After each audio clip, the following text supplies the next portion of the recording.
Before we descend into the frozen streets of Riga and the tragic sequence of events that shattered the quiet of the Baltic coast, I'd like to ask you to take a moment to subscribe to the channel. These stories from the shadows of the Cold War are buried deep in the archives, and your support helps us bring them into the light. Now let us turn the clock back to the winter of 1983. The wind off the Gulf of Riga does not just blow, it cuts. It carries the salt of the Baltic Sea and the industrial soot of the Soviet dockyards, creating a gray film that coats everything in the city. In November of 1983, that wind was particularly cruel, howling through the narrow cobblestone streets of the old town, rattling the windows of the drab concrete apartment blocks in the suburbs. It was the kind of weather that kept people indoors, heads down, focused on their own survival. But for Alexei and Viktor Dimitrov, the cold was the least of their concerns. They were two brothers living on the edge of a precipice, waiting for a gust of wind to push them over. Alexei, the elder by 6 years, was a man carved from the hard realities of the Eastern Bloc.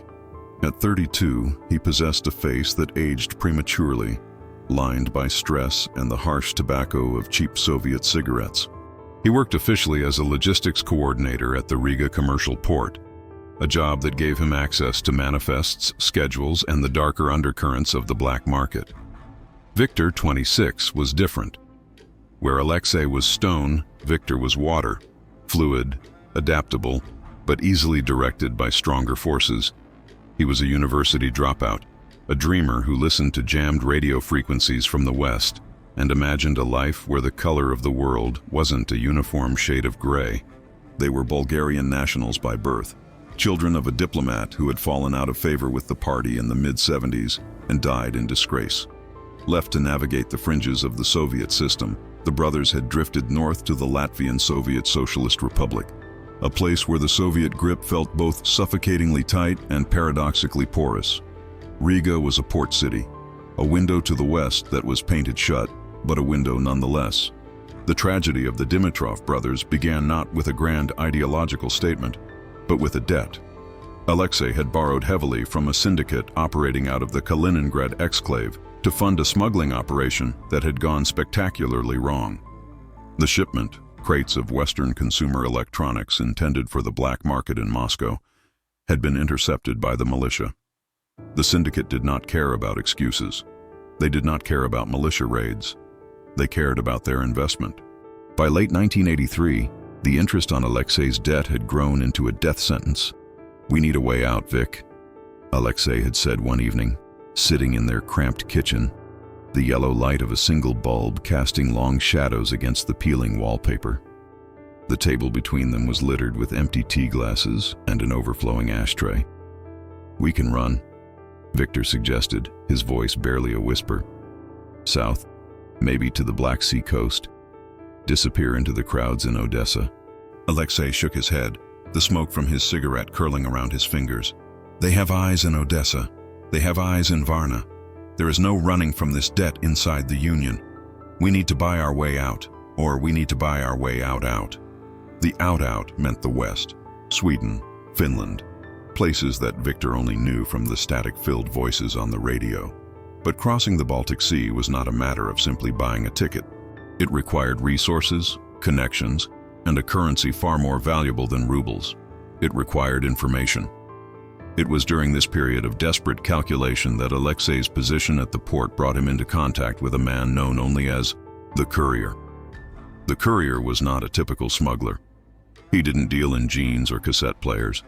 He moved paper, information. He was a middleman for intelligence brokers who operated in the gray zones of neutral Europe, and he had a buyer looking for something specific. "There is a project," the Courier told Alexei during a clandestine meeting in the back of a cargo warehouse, the air thick with the smell of diesel and rotting fish. "At the Institute of Physics in Salispils, not the reactor itself, the delivery systems, tactical miniaturization." Alexei knew the rumors. The Salispils research reactor was a known entity, but the whispers in the dockyard spoke of a secondary facility, a nondescript office building in the industrial district where engineers worked on guidance systems for tactical nuclear devices. "What does the buyer want?" Alexei asked. "Blueprints," the Courier replied. "Specific schematics for the ignition mechanism of the Zarya 4 prototype." The West believes it's a myth. The buyer wants proof it's real. And the price? Enough to clear your debt. Enough to get you and your brother to Stockholm. New names, new lives. The hook was set. It was a classic trap of the intelligence world, the promise of total freedom in exchange for one impossible act. Alexei didn't know physics. He didn't know nuclear engineering, but he knew desperation, and he knew that Victor, with his charming smile and unassuming nature, could walk through doors that Alexei could not. The brothers were not spies. They were not trained killers.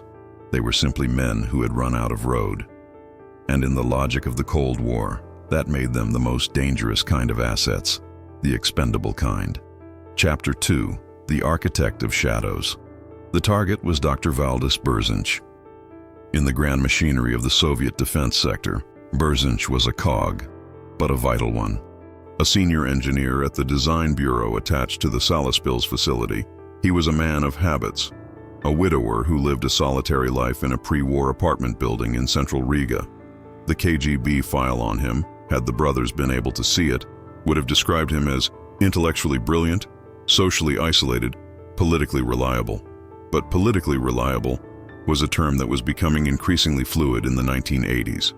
The stagnation of the Brezhnev era had given way to a creeping cynicism. Even the faithful were tired.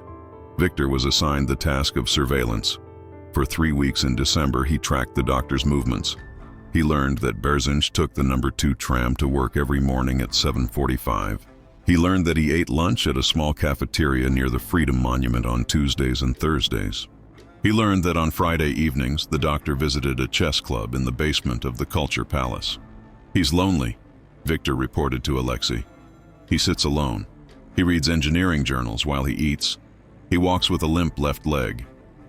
Good, Alexei said, sharpening a knife he used to cut bread, though his eyes were distant. Lonely men are careless. Lonely men want to talk. The plan was not sophisticated. They couldn't breach the facility. The security there was military grade, guarded by troops from the Interior Ministry. They had to get the documents when they were outside the walls. The courier had provided intelligence suggesting that Berzinch often took work home, a violation of protocol that was common among senior scientists who found the sterile environment of the bureau stifling to their creativity. We need to get into his apartment, Alexei decided. When he's there, we need him to open the safe for us. And if he refuses? Victor asked, the knot in his stomach tightening. He won't, Alexei stated flatly. We will make him understand the alternative. The dynamic between the brothers began to shift during this preparation phase. Alexei, driven by the looming threat of the syndicate, became colder, more transactional. He viewed the doctor not as a human being, but as a container that held the solution to their problems. Victor, however, began to humanize the target. Through the lens of his binoculars, watching Berzinch feed pigeons in the park or struggle with his grocery bags, Victor saw a reflection of their own father, a man beaten down by a system he couldn't control. Maybe we can bribe him, Victor suggested one night. Maybe he wants to defect too. We could take him with us. Alexei laughed, a harsh barking sound. Defect? With what money, Vic? We are paying our way with his life's work. There is no room in the boat for the architect. The blueprints they sought were legendary in the intelligence community. The Zarya 4 was rumored to be a suitcase-sized tactical device, a weapon that could change the balance of power in Europe. The West was terrified of it. The Soviets denied it existed. The truth, as is so often the case in espionage, was far more complicated than either side realized. Unknown to the Dimitrov brothers, Dr. Berzinch was already under observation. Not by the CIA, but by the KGB's second chief directorate. There had been leaks from the bureau before, minor things, logistical data, and the center in Moscow was paranoid. They had placed a listening device in Berzinch's apartment, not because they suspected him specifically, but because they suspected everyone. The brothers were walking into a minefield blindfolded. They believed they were the predators, stalking a wounded animal. In reality, they were insects crawling across a spider's web, and the vibrations of their clumsy surveillance were already being felt by something much larger and more venomous than they could comprehend. The courier pushed for a date. The buyer is getting impatient, he told Alexei. The window for the transfer is closing. The ship leaves on the 24th. If you don't have the package by then, the deal is off. December 24th, Christmas Eve. In the atheistic Soviet Union, it was just another day. But for the brothers, it became the deadline for their salvation or their doom. The pressure was physical, a crushing weight on their chests. Alexei stopped sleeping. He paced the apartment, muttering about extraction points and ferry schedules. Victor spent his time watching the doctor, trying to find the courage to do what his brother demanded. They were amateurs playing a grandmaster's game. They didn't know that the blueprints were the subject of a massive counterintelligence operation. They didn't know that the documents Dr. Berzinch carried in his briefcase were often filled with deliberate errors, barium meals designed to trace leaks. They were preparing to kill for a lie. Chapter 3. The Man in the Peacoat. To understand the trajectory of the disaster, we must look at the third player in this deadly triangle, the handler. The man Alexei called the courier was actually a low-level asset named Jonas, a Lithuanian dock worker who moonlighted for a smuggling ring. But Jonas answered to someone else. That someone was a man known to intelligence agencies as the Dutchman, though he was likely neither Dutch nor a man of any single nationality. He was a broker of secrets, a mercenary of the Cold War who operated out of Helsinki. He didn't care about ideologies. He cared about the market. And the market for Soviet nuclear tech was booming. The Dutchman had been approached by a Western intelligence front, a company based in Zurich that claimed to be researching energy technology but was, in fact, a data vacuum for Langley.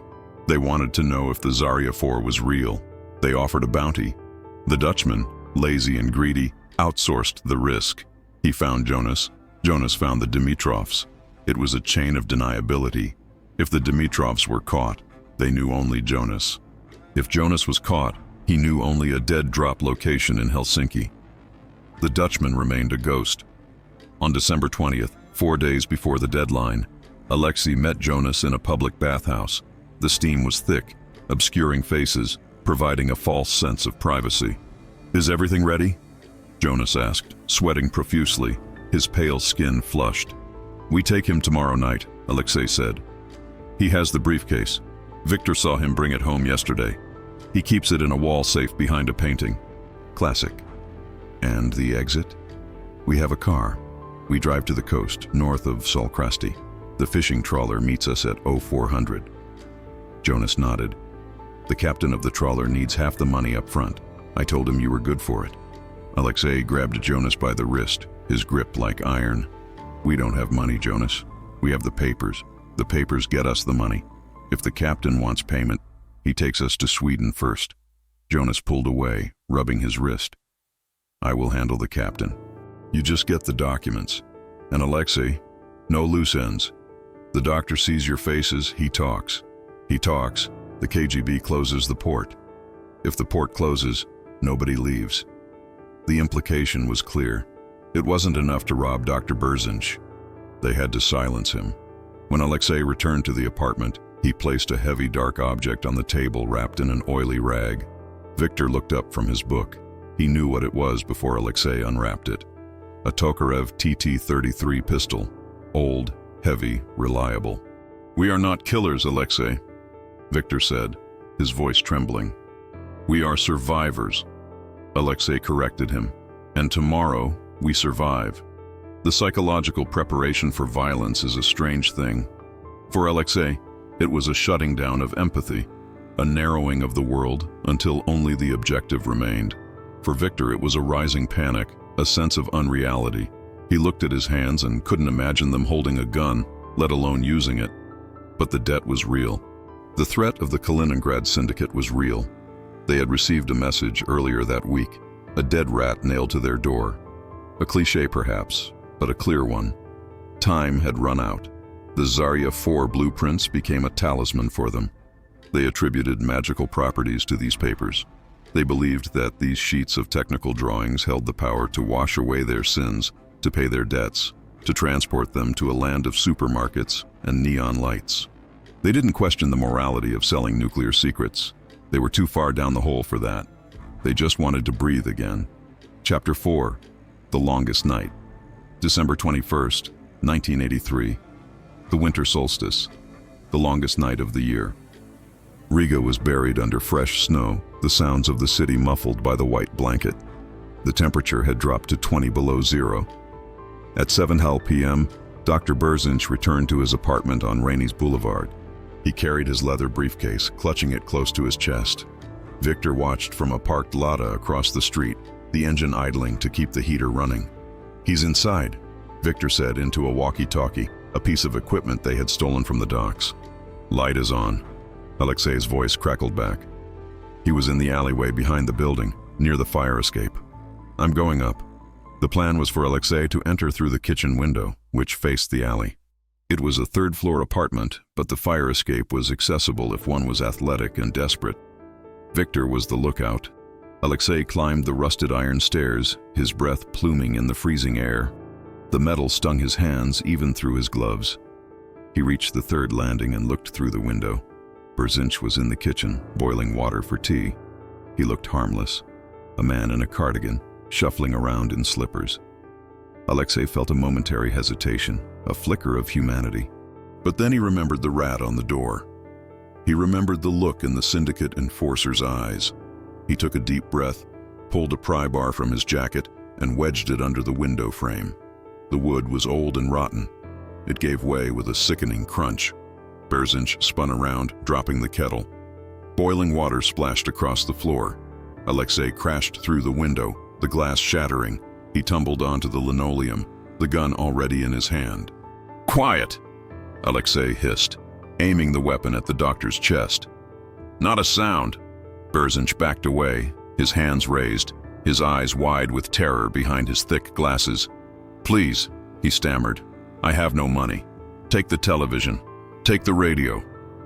"I don't want your radio, old man," Alexei said, standing up and closing the distance. "I want the briefcase, and I want the safe." The doctor's face went pale. You don't understand. You cannot have those papers. Open it," Alexei commanded, gesturing toward the living room with the barrel of the gun. Down on the street, Victor watched the windows. He saw the shadows move. He saw the frantic gestures. He felt sick. He wanted to drive away. He wanted to turn the car around and drive until the fuel ran out. But he stayed. Loyalty to his brother was the only compass he had left. Inside the apartment, the situation was deteriorating. Berzinch was stubborn. He refused to open the safe. "They are state secrets," Berzinch pleaded. "If you take them, they will hunt you to the ends of the earth. You are destroying yourselves." "We are already destroyed," Alexei snarled. He struck the doctor across the face with the pistol. Berzinch fell to his knees, blood trickling from his lip. "Open the safe." With trembling hands, Berzinch crawled to the painting, a reproduction of a seascape, and pulled it aside. He dialed the combination. The safe door swung open. Inside lay a stack of manila folders stamped with the red star of classification. Alexei grabbed them. He flipped through the pages. Diagrams, Cyrillic text, equations. It looked real. It looked like salvation. "Now," Alexei said, turning back to the doctor. "Get up. You have what you want," Berzinch whispered. "Just go." Alexei looked at the doctor. He thought about Jonas's warning. No loose ends. If Berzinch called the militia the moment he left, the city would be locked down before they reached the trawler. "I'm sorry," Alexei said. He didn't fire the gun.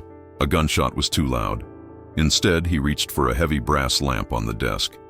Victor, sitting in the car, saw the light in the apartment go out. He waited. 1 minute, 2 minutes.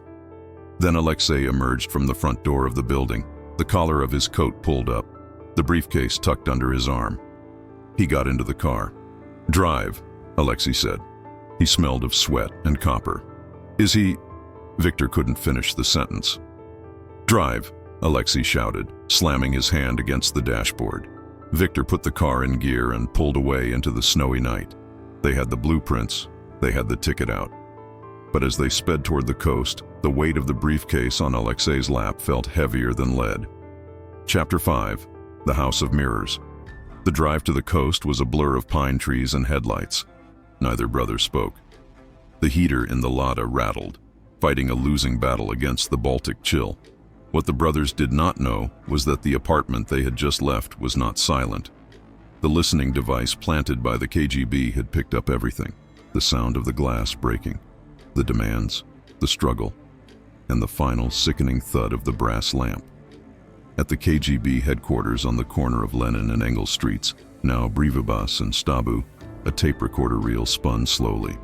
An analyst, bored and sipping cold coffee, had been monitoring the feed. He had alerted his superior 20 minutes ago. "We have a breach at the Berzinch residence," the analyst reported. "Intruders. They were asking for the Zarya files." Major Kogan, a man whose career was built on the suppression of dissent, listened to the tape. He didn't panic. He didn't order immediate sirens. He smiled. "Let them run," Kogan said. "They have the bait. Now let's see who they bring it to." And this was the cruelty of the operation. The KGB could have stopped the Dimitrov brothers at the apartment. They could have arrested them on the stairs. But the brothers were small fish. Kogan wanted the network. He wanted the pipeline that was smuggling secrets out of Riga. He wanted the trawler. He wanted the Western contact. He ordered a silent surveillance team to pick up the Lada. Unmarked cars, switching off at intervals, followed Victor and Alexei as they headed north. A helicopter was put on standby. The blueprints in the briefcase were indeed fake, or rather, they were partially real but fundamentally flawed. They were a sophisticated fabrication created by the KGB's technical directorate. The Zarya 4 design in the folders contained a critical engineering error in the ignition sequence. If a Western power tried to build a device based on these plans, it would not detonate, it would fizzle. Or worse, it would blow up the laboratory testing it. The Dimitrov brothers had committed a brutal assault, likely a killing, for a stack of paper that was effectively a practical joke played by the Soviet state on the CIA. In the car, Alexei opened the briefcase again, checking the contents by the light of the passing street lamps. "Look at this, Vic," he said, his voice manic. "Look at the stamps. Top secret. This is it. This is millions." Victor kept his eyes on the road. "Did you kill him, Alexei?" Alexei didn't answer for a long time. "He saw my face, Victor. He saw me. So you killed him." "I saved us," Alexei snapped. "Don't get self-righteous now. You want it out? This is the cost of the ticket." Victor gripped the steering wheel until his knuckles were white. He felt a profound sense of doom. The snow was falling harder now, a white curtain closing off the world behind them. Chapter 6. The Trap at Salkrasti. The rendezvous point was a secluded stretch of beach near Salkrasti, about 40 kilometers north of Riga. It was a desolate place in winter, where the pine forest met the frozen dunes. The summer cottages were empty, boarded up against the snow. They arrived at 03:30. Alexei ordered Victor to hide the car in a logging trail off the main road. They walked the last kilometer through the deep snow, the wind whipping off the sea, stinging their faces. "Where is the boat?" Victor shouted over the wind. "It will be there," Alexei promised. "Signal the light." Alexei pulled a heavy flashlight from his bag. He flashed it 3 times toward the black expanse of the sea. Long, slow pulses. They waited. The cold was seeping through their coats, into their bones. 5 minutes passed. 10. Then, a light appeared in the darkness. A single flash in return. "They are here," Alexei said, relief flooding his voice. "Get ready to run to the water. The dinghy will come to the shore." But as they stepped out from the tree line onto the beach, the air around them suddenly erupted with light. Not from the sea, but from the forest behind them. Enormous searchlights blinded them. The sound of engines roared to life. Military trucks, APCs. "Drop the case!" a voice boomed over a loudspeaker. "Drop the case and put your hands on your heads." It wasn't the smugglers. It wasn't the buyer. It was the border guard and the KGB. "It's a trap!" Victor screamed, turning to run back into the trees. "No!" Alexei grabbed him. "We can't go back. The boat! We have to swim for the boat." It was madness. The sea was freezing slush. The boat was kilometers out. But Alexei was operating on pure panic. He couldn't accept that it was over. He fired his pistol blindly into the lights. Crack, crack, crack. The shots sounded pathetic against the roar of the wind and the engines. The response was immediate and overwhelming. Automatic gunfire tore through the pine trees. Sand geysered up around them. "Down! Get down!" Alexei tackled Victor, pushing him into a depression in the sand dunes. Bullets chewed up the ground where they had been standing a second before. The massacre had begun. It wasn't a massacre of innocents, but a chaotic, one-sided annihilation of hope. But then a third element entered the fray. From the sea, the trawler, which was indeed a smuggling vessel run by desperate men, saw the flares and the gunfire.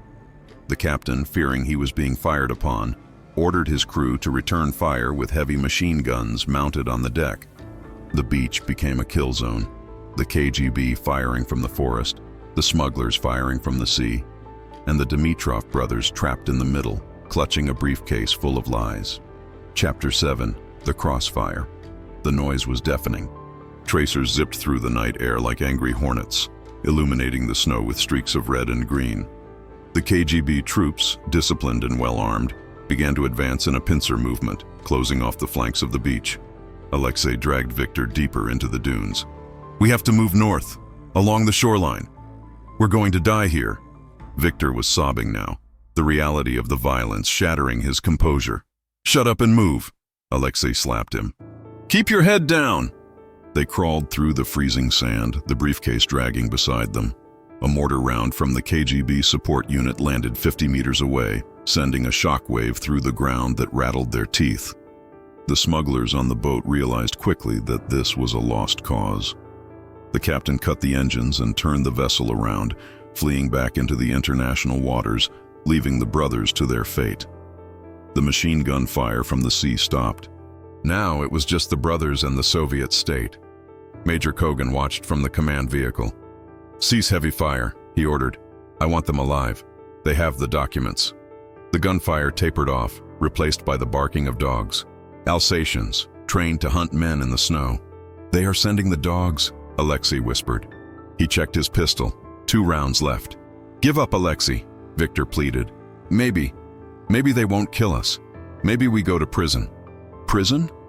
Alexei looked at his brother with wild eyes. "For killing a scientist and stealing nuclear secrets? There is no prison for us, Vic. Only a basement and a bullet in the back of the head. We do not surrender." They reached an old concrete bunker, a remnant of World War II, half buried in the sand. It offered temporary shelter. They scrambled inside. The smell of ancient damp and decay filled the small space. "Check the back," Alexei ordered. "Is there a way out?" Victor checked the rear embrasure. Blocked. Sand and ice. They were trapped. The dogs were getting closer. They could hear the handlers shouting commands. Alexei sat down against the cold concrete wall. He placed the briefcase on his lap. He looked at it with a mixture of hatred and reverence. It was a good plan, he muttered. It should have worked. Victor sat opposite him. He looked at his brother, really looked at him, and saw the fear beneath the bravado. "Why, Alexei?" Victor asked softly. "Why did we have to do this? We could have just lived." "We weren't living, Vic," Alexei said. "We were just waiting to die. At least tonight. Tonight we are doing something." Outside, the perimeter tightened. Chapter 8. The Great Deception. While the brothers huddled in the bunker, the KGB command was confirming the status of Dr. Berzinch. The report came in over the radio. "The subject is stable. Concussion and severe bruising, but alive. He is currently at the First City Hospital." Major Kogan nodded. "Good. The deception holds." This was the irony that the brothers would never know. Berzinch wasn't dead. Alexei hadn't killed him. The blow had knocked him unconscious, but the old man was tougher than he looked. The murder charge that Alexei believed sealed his fate was a phantom. However, the charge of treason was very real. "Flush them out," Kogan ordered. "Tear gas." A canister hissed through the firing slit of the bunker, spewing thick white smoke. "Gas!" Alexei coughed, covering his face. "Get out! We have to get out!" They stumbled out of the bunker, hacking and wheezing, tears streaming down their faces. They were immediately illuminated by the searchlights again. "Drop the weapon!" Alexei raised the pistol, not at the soldiers, but towards the sky. He screamed, a primal sound of frustration and rage. Bang!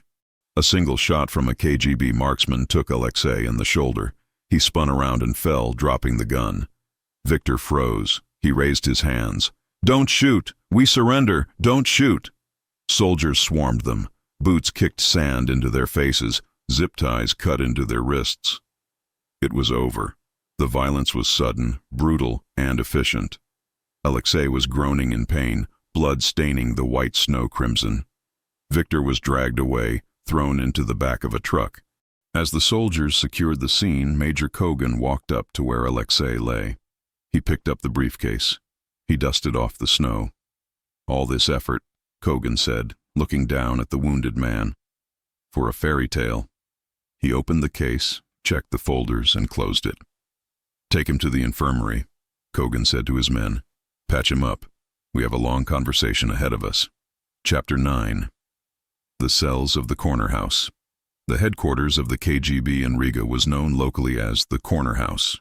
It was a beautiful building on the outside, Art Nouveau architecture, elegant facade. Inside, it was a factory of despair. Victor and Alexei were separated immediately. Victor was placed in a cell in the basement. The walls were painted a sickly green. The light was never turned off. There was no window. For days, Victor sat in silence. He didn't know if his brother was alive or dead. He didn't know what time it was. He was left alone with his thoughts, which were a torture worse than any physical pain. He replayed the events in the apartment, the look on the doctor's face, the sound of the lamp hitting bone. He replayed the beach, the lights, the betrayal. Finally, the interrogation began. Victor was brought to a room with a table and 2 chairs. Major Kogan sat opposite him. Kogan was calm, polite even. He offered Victor a cigarette. "You are in a great deal of trouble, Victor Dimitrov," Kogan said. "Espionage, armed robbery, assault, attempted illegal border crossing. The list is impressive." "I just did what my brother told me," Victor whispered. "I didn't want to hurt anyone." "We know," Kogan said. "We have the tapes from the apartment. We know Alexei struck the blow. We know you waited in the car." Kogan leaned forward. "Here is the situation. Your brother is in the medical ward. He will survive his wound, but he is facing the death penalty. Treason against the Soviet Union is not forgiven." Victor began to weep. "However," Kogan continued, "there is a way to help him. We need to know about the network, the courier, the Dutchman. Who gave you the order?" Victor hesitated. "If I tell you, will you spare Alexei?" "I cannot promise that," Kogan lied. "But cooperation is always viewed favorably by the court." Victor broke. He told them everything. He gave them Jonas's description. He told them about the meeting places. He told them about the debt to the Kaliningrad syndicate. He poured out every secret he had, hoping to buy his brother's life. In the next room, behind a 2-way mirror, Alexei sat in a wheelchair, listening. The interrogators had brought him there to watch. "He is betraying you," the interrogator whispered in Alexei's ear. "He is selling you to save himself." Alexei said nothing. He just watched his little brother cry and talk. He didn't feel anger. He felt only a profound sadness. He knew Victor wasn't built for this world. Chapter 10. The Trial of Ghosts. The trial was closed to the public. There were no journalists, no jury, just a panel of 3 military judges in a drab courtroom within the Riga Central Prison. The brothers were reunited in the defendant's dock. Alexei looked pale, his arm in a sling. Victor looked hollowed out, a ghost of the young man who used to dream of Sweden. The prosecutor laid out the case. He presented the briefcase. He presented the Zarya 4 blueprints. And then the revelation. The accused attempted to sell vital state secrets to foreign powers. The prosecutor boomed. "However, let the record show that the documents in question were, in fact, counterintelligence fabrications designed to mislead the enemy." Victor's head snapped up. He looked at Alexei. "Fabrications?" Alexei closed his eyes. He laughed, a dry, rasping sound. "It was all for nothing," Alexei whispered. "Fake papers. A fake boat. A fake escape." The irony crushed the air out of the room. They had destroyed their lives for a prop in a play they didn't even know they were acting in. The verdict was swift. Guilty on all counts. Alexei Dimitrov was sentenced to death by firing squad. The judge cited his leadership role, his violence against Dr. Berzinch, and his unrepentant nature. Viktor Dimitrov was sentenced to 15 years in a strict regime labor colony. The court showed leniency due to his cooperation and secondary role. As the guards moved to take them away, Alexei turned to Viktor. "Don't worry, little brother," Alexei said. "At least the debt is cancelled now." It was the last time they spoke. Chapter 11. The Echo in the North. Alexei's execution was carried out 3 months later in a soundproof cellar in Leningrad. His body was buried in an unmarked grave. There was no notification sent to family because there was no family left. Viktor was sent to a camp in the Perm region, deep in the Ural Mountains. He survived the first winter, then the second. He learned to sew gloves in the prison factory. He learned to keep his head down. He learned to stop dreaming. But the story of the Baltic Massacre, as the botched beach raid came to be known in KGB whispers, didn't end there. Jonas, the courier, was picked up in Vilnius a week after the brothers' arrest. He disappeared into the Gulag system and never emerged. The Dutchman in Helsinki read about a foiled smuggling attempt in a Soviet newspaper and shrugged. He had lost nothing but a potential commission. He moved on to the next deal, the next set of desperate souls. Dr. Berzinch recovered from his injuries. He returned to work at the design bureau. But he was never the same. The intrusion into his home, the violence, the realization that his work, even the fake work, made him a target, shattered his nerves. He retired 2 years later, retreating to a small dacha in the countryside where he grew potatoes and refused to own a telephone. The Zarya 4 blueprints were returned to the KGB archives, filed under Operation Fog. They gathered dust, a testament to the deadly efficacy of Soviet disinformation. Chapter 12. The Empty Horizon. In 1991, the Soviet Union collapsed. Latvia regained its independence. The gates of the political prisons were opened. Viktor Dimitrov, now 34 years old, walked out of the colony in Perm. He was a broken man. His teeth were bad, his back was ruined, and his spirit was gone. He made his way back to Riga. The city had changed. There were Western cars on the streets. The flag flying over the castle was red, white, and red, not the Soviet banner. Viktor went to the apartment block where he and Alexei had lived. Strangers lived there now. He went to the port. The logistics office was gone, replaced by a private shipping firm. He eventually found work as a janitor in a shopping center built on the outskirts of the city. He spent his days pushing a mop, cleaning up the footprints of people rushing to buy the very things he and Alexei had once dreamed of: jeans, electronics, freedom. One evening, Viktor took a bus out to Salkrasti. He walked down to the beach where the trap had been sprung. The bunker was still there, covered in graffiti now, half buried in the sand. He stood by the water's edge, looking out at the gray horizon of the Baltic Sea. The wind was still cold. It still cut through his coat. He thought about the blueprints. He thought about the lies. He thought about Alexei. It wasn't real, Viktor said to the waves. None of it was real. But the loss was real. The years in the camp were real. The grave in Leningrad was real. The tragedy of the Dimitrov brothers wasn't just that they failed. It was that they were never players in the game. They were pawns, sacrificed before the first move was even made. They killed their own futures for a mirage, chasing a fake nuclear ghost into the darkness of the Cold War.